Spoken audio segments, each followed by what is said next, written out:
C'est une technologie qui permet de mettre la personne dans un monde totalement virtuel, en fait dans un cocon, où elle va retrouver une villa de vacances. Dans cette villa de vacances, elle va pouvoir interagir en fait sur chaque élément, pouvoir faire des exercices, de pouvoir préparer un repas, de faire du tir à l'arc, de décorer, de faire des jeux virtuels, de pouvoir faire du practice de golf, des jeux musicaux. Voilà. Il y a une panoplie d'exercices et de scénarios qui va permettre aux personnes qui ont des troubles cognitifs, qui va leur permettre de les mettre en ce qu'on appelle en termes médicaux en milieu écologique.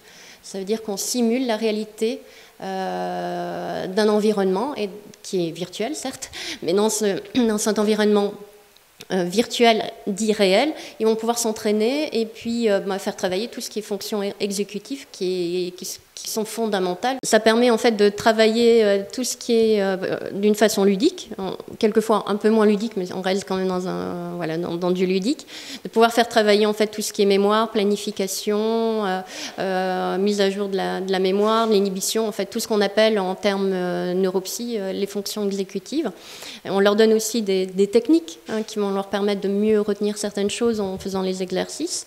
On leur apporte aussi du bien-être parce que plus le cerveau, plus on se sent pas stressé, détendu, donc il y a aussi des moments où il y a de l'humour, le cerveau est plus réceptif et permet en fait de refaire travailler tout ce qui est neurones. Le logiciel a été pensé d'abord pour les gens qui ont des maladies neurodégénératives, mais on peut avoir des maladies neurodégénératives malheureusement à 20 ans, comme à 90 ans, à mon âge, à 60 et 70 ans.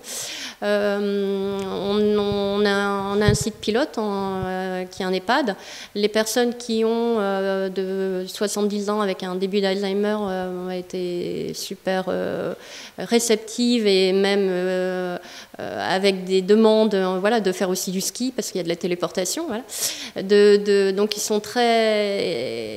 se l'approprient très vite parce qu'ils sont même capables d'imaginer des choses en plus qu'ils aimeraient avoir dans le monde virtuel. Actuellement, dans le domaine de la neuro et de la psychologie et de la psychiatrie, il n'y a pas beaucoup d'outils en fait et de traitements autres médicamenteux qui permet en fait de proposer des solutions de rééducation. Nous, notre volonté était aussi, parce qu'on est des experts en réalité virtuelle, de mettre la haute technologie, nos savoir-faire, au service du bien-être et de la santé.